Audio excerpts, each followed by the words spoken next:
what's going on? It's your host Jackie Chism back again with another episode of the Chism Sports Group. That's the CSG for those who don't know. And today we got a full show going on. We are going to go over last night's game on Thursday Night Football between the Tampa Bay Buccaneers and Philly. We definitely got to talk about Titans again on Monday Night Football with the Bills coming up in Titans time. And we're going to go over our locks, chances, and wild cards in Vegas, baby, this week. I definitely want to get into it a bit more, and I want to just jot down some free balling mindset of how I felt about that whole John Gruden situation. So let's get it.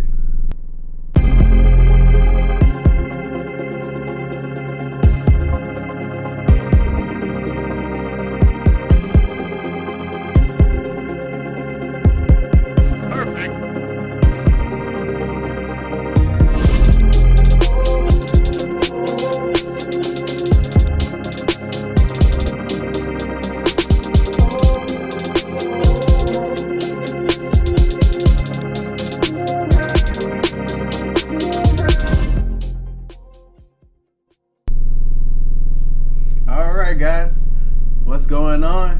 Back again. I definitely want to talk a little bit more about Philly and Tampa Bay. They definitely had a good game going on, even though it didn't seem it at first. Tampa Bay was up, I think, 21-7 at one point, and it just seemed out of hand. The offense for Philly wasn't clicking. Jalen Hurts had a terrible stat line at the end of this game. You hate to see it, but they still had a chance of winning that, I feel like. Philly definitely looked inexperienced, but again, they were down 6 with 6 minutes to go.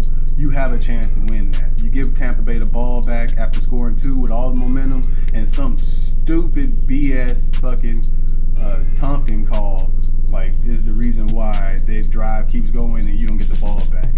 This whole taunting shit has got to go. That's part of the game. You wouldn't give a penalty to Ray Lewis because he just smacked the shit out of a fucking quarterback and he's telling them that he's going to be there all night. No, that's what built this game up. Lawrence Taylor, putting fear into quarterbacks every weekend. Quarterbacks like Tom Brady, pointing you out I'm coming back at you next weekend. That's what fans love about this game. You have to not do that anymore. Dude had his mouthpiece still in his mouth. How is that taunting? You made a good tackle.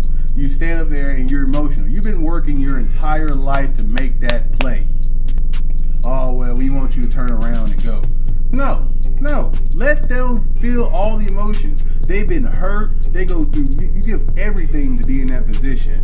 Through training camp, OTAs, preseason, making a roster, staying on the roster 6 weeks into the season, and you still playing at a high level. You're going to feel good about yourself. Down 21-7 and you make a stop like that, that's bullshit.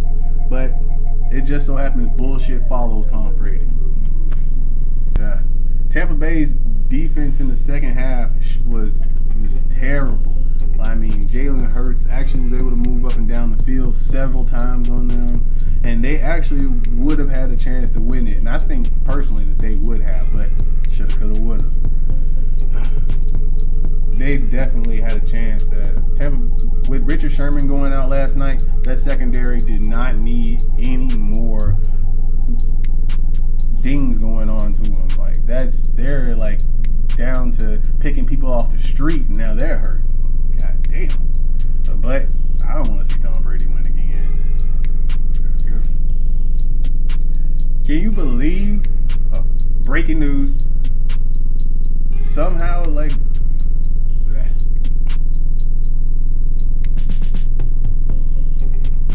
I gotta put this in at the end. Zach Ertz was traded today, right after the game. He looked like he had a huge part of that offense with 4 catches on 6 targets and a touchdown. But then they turn around and trade him. You do have Dallas Goedert, and he was on the trading block all year. But to go trade him to the Cards now, I love the Cards offense. When you add Zach Ertz to it, that security blanket on top of all that with Max Williams going down, you love that Cardinals offense. I'm going to go play them on Madden as soon as I can. overall, Tampa Bay was that close to losing, and they should have lost last night. I think that Tom Brady and that offense is regressing, even though Antonio Brown is doing better. The offensive line regressing a little bit more. They're going through some injuries right now, like everybody else in the defense. Secondary can't cover much. So you got to watch it going forward and see like how they're going to pan out towards the back end of the season. And Philly, on the other hand, they're going to have a high draft pick, and they got a lot of work to do. Jalen Hurts does not look comfortable yet, and I think that rookie coaching staff has still got to get them going. So there's a lot more work to do. All right, guys, when we come back, it's time for Titans time.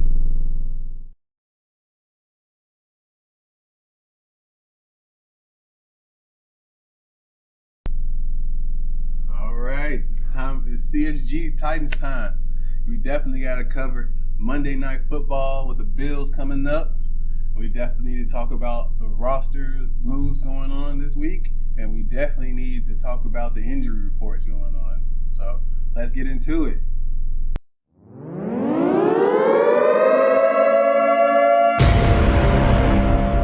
Henry breaks a tackle. Touchdown, Titans! Touchdown, Titans! He is the baddest man in the NFL! We're starting with some roster moves this week. We signed Avery Williamson again. He's back for a second stint as a Titan. I think he was left out once we drafted Rashad Evans, but as I talked about in the last episode, Rashad Evans definitely got to go. So I think that he's going to be better at diagnosing run plays, in which Rashad Evans definitely is not. That goal line 1 yard run where he jumps over the pile, nowhere near the running back.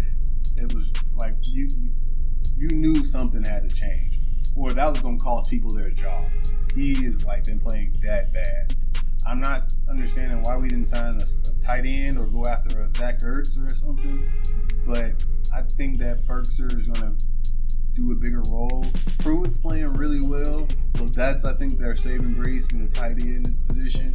But Jeff Swain he cannot get as many touches in this offense with as much firepower as we have. I definitely like that our safeties are back. Hooker and Brady Breeze are back at practice. They've both been moved from injured reserve to designated to the reserve list, so which means that they're both able to practice with us again. Hooker has been definitely missed. Having Cruikshank at that free safety position he just seems unnatural. He's very fast. I like that about him. He's a quick guy, long, rangy, but his awareness is just not where Amani Hooker is. So it's just good to see him back at practice. I was reading earlier yesterday that Ty Sambrello decides he wants to retire, and they moved him to the designated retire list for whatever reason in the middle of the season. Still the middle of the season, bro. And when it comes out, the article comes out, and you hear that he's sick of bailing out Taylor Lewan, and he's been dealing with a foot injury since preseason and training camp, and he's not had the proper time to heal. The Titans keep calling him back, and he just keep overusing him. And I'm guessing that there was a deal worked out when we first got him that hey, we have Taylor Lewan, so you're not going to be asked to play that much, so please don't retire. Just come play for us for the next year or two, at least 2 years, and we'll see. And we won't use you that much. And this is the second year, so I imagine we used him 4 games already, and he's tired of playing. Now, as somebody whose body is hurting as well, at 30 years old, I think that it makes a lot of sense. If you financially straight, why do you keep doing it? It don't make any making sense to me.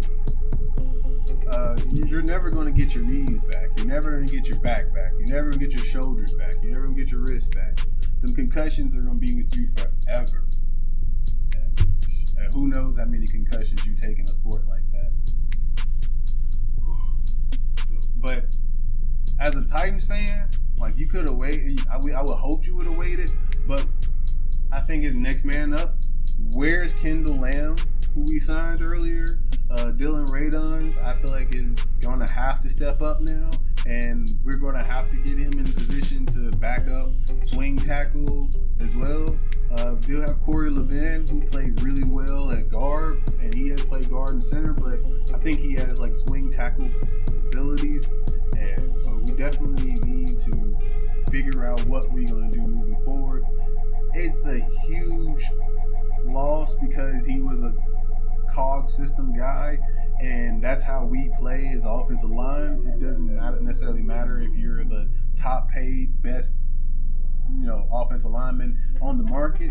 As long as you fit in our system and you've played together with those guys, played together 4 or 5 years. So like, it's just they know who to pass and what to pass and what to block, and every time, like, they conversate with each other all the time. You've seen them out at Preds games, drinking beers and throwing catfish, so you know that they're friends and they do it. But what? You're tired of doing your job? Your job is to bail out Taylor Lewan if you're his backup. Just like if you're a backup quarterback, your job is to bail out the starting quarterback. So what? That's stupid. But you don't like the coaches. You're not happy at work. You got millions of dollars. There is no fucking reason for you to go show up. Like, if it doesn't financially ruin you and you are financially stable, there's no reason for you to go. See you. No. On the injury report this week, we got a few key Titans that were down this week. We definitely wanted to keep our injuries going forward this earlier in the season. We've had huge injury problems going forward, but looks like we're getting on a better track right now. Last week, at this point, we had 21 guys that were on an injury report, and 34 if you include injury reserve. So this week, those numbers are steadily coming down. You like to see that Julio and AJ are back, full practicing. Bud Dupree was at full practice. Nick Westbrook-Aquino was at full practice. But we did have some key injuries that were people that were out a little bit. They're out and hurting a little bit. You're going to get banged up by week 6. So you want to see them get better and make sure that they make it through the long haul. Christian Fulton, Roger Saffold, who's gone down in the games several times in games. Tier Tart, who had a decent game last week. Blasingame, Monty Rice, they did all not did practice. I think Blasingame ended up, was only limited today. But Taylor won, Nichols, and Chester Rogers were also limited today. Hopefully you see them come back and ready for Monday, since we do have that extra day, and being that Thursday practices essentially are your first practice day for a Monday night game. You're going to have some guys that are going to be dealing with injuries instead of practicing. But I think that Vrabel has been there as a player, been there as a coach, so we're going to be ready. Got some questions due to ask though. Can we contain Josh Allen? I'm not sure. That pass rush has got to come. We've got to make him uncomfortable. We cannot keep him comfortable or outside of the pocket where he can do damage with his legs and have a highlight play. Last year we did a great job of making him make his second, third read, which he was not comfortable with. I think at this point in his career, he's a little more comfortable with it. So we definitely going to have to play sound defense up front. Our defensive backs and our pass rush are going to be the key in this game. We have to lock them down, and we have to get pressure on them. And if we can, then I think we're going to have really good success this week. one thing they're really banking on is their turnovers. Like, they have been kings on turnovers this year, and we have to limit our turnovers. Tannehill's getting free rushes at him, so he's going to fumble if you let people run directly at him while he's looking downfield. It doesn't make sense. So we definitely have to create turnovers, get the fumbles like we did last week to start the game, and limit our turnovers. And if we can win the turnover battle, if we can run the football, if Tannehill can move the ball on third down, and we can keep their offense on the bench, and Derrick Henry can do what he's been doing all season, I think this is a trap game for us. We definitely have some trap game in us right now. Everybody's looking over us right now, saying that, hey, they lost to the Jets. They just, beat the Jaguars. They're an up and down team. But those are the teams you watch for. And in our most inconsistent years, that's been our best years. So the year Marcus Mariota gets benched and Tannehill comes in, we go to the AFC Championship game. One of the most inconsistent starts to a year we've ever had. And you see, this is a more inconsistent year, but we've had some fixable issues, I do believe. We haven't had our defense full, up to quip. We haven't had all of our parts moving and healthy on defense. We haven't had all the same moving parts and all of our weapons on offense at one time. So, and once we do get it together and we get time to gel, it's going to be a scary year.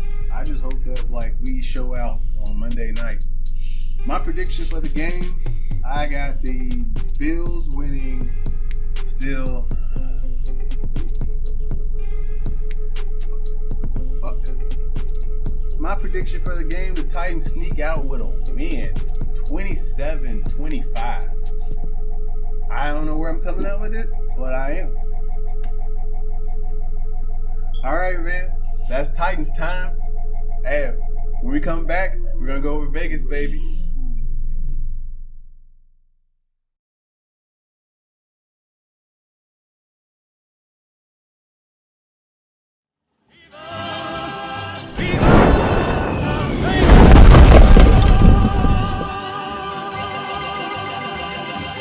Vegas, baby, Vegas! All right, Vegas, baby. Yeah, this is the segment where we go over the good, the bad, and the ugly of anything that we can fucking bet on this week. Today we're going over the locks, the chances, and the wild card picks for week 6 of the NFL season. Let's get it. Into it. First, let's go over our locks for the week. I don't know if I really need to go into these. These are definitely easy picks for me. Hopefully they're fruitful at the end of the day. I got the Fins covering their 3-point spread over the Jags, and London is enough said. I think Joe Burrow and the Bengals are definitely going to cover their 3.5-point spread against the Lions this week. The Lions have definitely been playing really well, but Joe Burrow and that offense looks really, really good.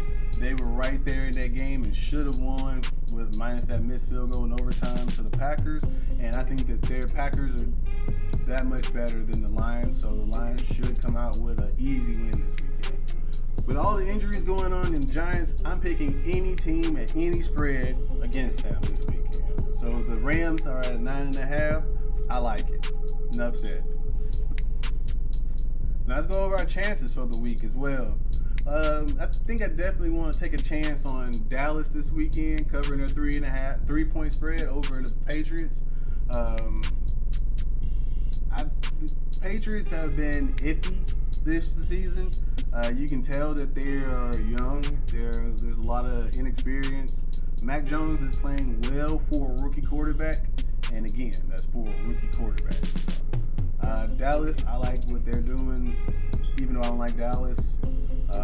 If you're going to take a chance on anybody, I think that's a good chance to take this weekend. I also like the Packers, who are a 6-point favorite over the Bears this weekend.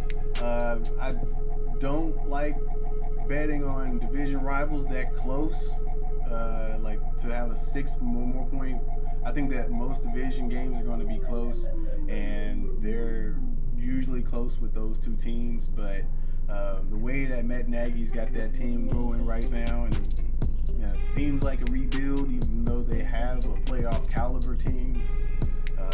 I like the Packers covering a 6-point spread. I think the Chiefs are going to bounce back this week. They have no choice but to. And the football team is a great team to play against. I would have took a 10-point spread this week because I think that Tyreek Hill and Travis Kelce are sitting in the locker room listening to everything everybody's saying. Chris Jones and Tyrann Mathieu are listening to how they're talking about their defense is soft and the offense can't win it all by themselves. And they're going to come out and smack Tyler Heineke and that football team defense and offense in the mouths all day. I like that 6.5-point spread. I would even take 7. All right, guys, let's go into our wild cards this weekend. I got a few crazy picks that I think that we're going to be pretty fruitful as well. I do like the Panthers covering their 2.5-point spread against the Vikings. I actually think that the Panthers are going to win. There are reports that Christian McCaffrey is back this weekend. So if he is, they definitely going to. I got them winning. But if it is not, and they still use Chuba Hubbard like they want to, in that number 1 role, he's been doing well. I've had him on fantasy myself. They definitely have a chance of still at least being really, really close and covering that spread. I think that the Ravens are getting too much smoke going this weekend. I actually have the Chargers beating them this week. The Chargers are a better team than the Colts, and they had a miracle comeback to beat the Colts this past weekend. They had to have a miracle kick to beat the Lions a couple weeks ago. So I think the Chargers are going to put points up that they cannot come back from, and Lamar is going to have the chance to make an amazing comeback, but it's going to be just a little too much. So for the Ravens to be -2.5, I like the Chargers. I think that's going to be a good wild card pick this weekend. I just don't understand Vegas, to be honest with you. Like, do y'all like losing money, or you just like lying to people? Because there's no way that the number 1 team in football right now, the Arizona Cardinals, are a 3.5-point underdog to the Browns, the inconsistent Browns, who just lost last week to the Chargers in a terrible fashion. They don't trust their quarterback. They're injury prone everywhere. What makes you think that they're going to beat a team that's been balling right now in the Arizona Cardinals? I actually like, if it was the other way around, that would have been my lock for the week. The Arizona Cardinals were a 3.5-point favorite over the Browns. They're a 3.5-point underdog. Easy money. All right, guys, when we come back, we're going to go over All right, guys, when we come back, we're going to go over last topics and my final thoughts, and we're going to go through John Gruden, see what... All right, guys, when we come back, we're going to go over the last few thoughts for the day, and we'll wrap it up. That's Vegas, baby. Hey, we'll be back.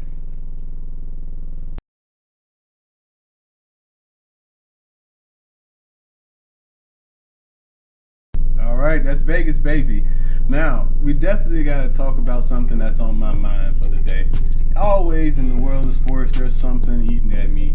Last week, it was the Kyrie ban. This week, I definitely talk about John Gruden. The emails that came out about the homophobic, sexist, racist things that he was saying to the former president of the Washington football team now, I think we all knew that was a thing. Like, the football team and anybody around that, Dan Snyder, has had serious corruption issues, and that investigation has been blazing since it started a little while ago. This is not that shocking of a story, but it is a big story. The Raiders were doing really, really well to start the season, and And I think that like John Gruden's coaching staff were headed in the right direction as well. They had a terrible loss and they were in the ugly, and you didn't know why they were in the ugly. Like, coming up Monday on Monday's they were in the ugly on Monday's episode, but when John Gruden resigns on Monday night, later on that night, you see why. That it was a truly ugly weekend for the Raiders. Yeah. So I think that John Gruden is finna snitch on everybody. This is not a Washington football team problem. This is a rich man business problem. So the NFL is the billionaires boys club. It definitely is riddled with all that same bullshit throughout. And it's going to be crazy to see who John, snitches on, dry snitches on, and who else comes out underneath this. Adam Schefter already got put out for journalistic integrity. I personally am not a journalist. I'm not a journalist. I am a host. I give my opinions. But I definitely want to at least hold some standards, and I'm not going to talk about something or somebody and ask them for their permission on what to say, because I just don't give a fuck. This is my shit. My mouth says whatever the fuck it wants to, and go from there. And so I have a problem with that, but I do have a problem. So I think that everybody who played for John Gruden already knew as well. They know what type of coaching you are because of the amount of hours you spend with each other. If you ever played a sport, you know which coaches can put you over that hump, or the coaches that will make sure that you are okay. And those are two different coaches. You got the guy that's going to make sure that you reach whatever sense of peace and happiness that you want, and hopefully that you get it through your play on the field by being a part of what everybody else is trying to do. And off the field, he's going to be there for you to make sure that you're okay, to succeed and achieve those goals in full force. Then you got those guys that will make sure that you achieve on the field, but whatever off the field, fuck you. Like, I don't know. It's obvious that John Gruden was the second coach, and the way that you hear like the Derek Carr whispers every offseason, knowing that Derek Carr can spin a ball and has had like a bunch of different coaches, a bunch of different offenses, moving parts. That's just crazy. The Amari Cooper and Khalil Mack being traded when he first moved was what should have been the hugest red flag. Like, you don't run into a situation and trade away your best assets, and then 3.5 years later, you're still not making the playoffs. Like, Amari Cooper's been in the playoffs. Dallas, they've been in the playoffs since they've been traded. The Bears been in the playoffs since they've been traded. And both those players have been key parts of those. And the Raiders have been lacking on pass rush and on offensive efficiency. So you got to look at the coaching itself and like what type of coaching he is. And I think that his career is completely over with. He can go shut the fuck up and sit the fuck down somewhere and let it blow over, and then hopefully, like when you're out getting a meal 5 years down the road, nobody's like cussing at you or some shit like that. People have a short attention span, really, anyway. But he definitely deserved to be fired. Hopefully, it's set up that he does not get back into the public sphere and he learns, but I think it's bullshit though. He's a bullshit guy. He said that he never meant to hurt anybody and never meant to like negatively affect people, but when you say stuff like that, you really do. You really do. That's what you mean. Like, if you really don't want somebody to have a job, then how did you mean not to hurt them? They're pursuing their goals and their career, and you don't want them to do that. Like, don't that hurt them? Like, I'm not just talking about the female rep situation, but like, you know, somebody dealing with like racial empathetics throughout their whole lives, and what you don't know, but you still are a part of it when you give out your racial thoughts about somebody else and their big lips or some shit like that. Like, you don't know what people go through their whole lives. And you meant, like, you say comments and like that to mean to hurt people. Like, if I say like you ugly, that don't mean that to make you feel good. I mean you ugly. Like, I don't know. Like, that was just on my mind. I definitely wanted to get it out there. I'm done rambling for the day. Hey, we got some good games on this weekend. Definitely tune in next week. This has been the Chism Sports Groove. That's the CSG for those who don't know. I want to give a special thanks to everybody in the Chism channel that's helped put this together. Hey, we'll see y'all later. Peace.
Brought to you by the Chism Channel and TCC Productions.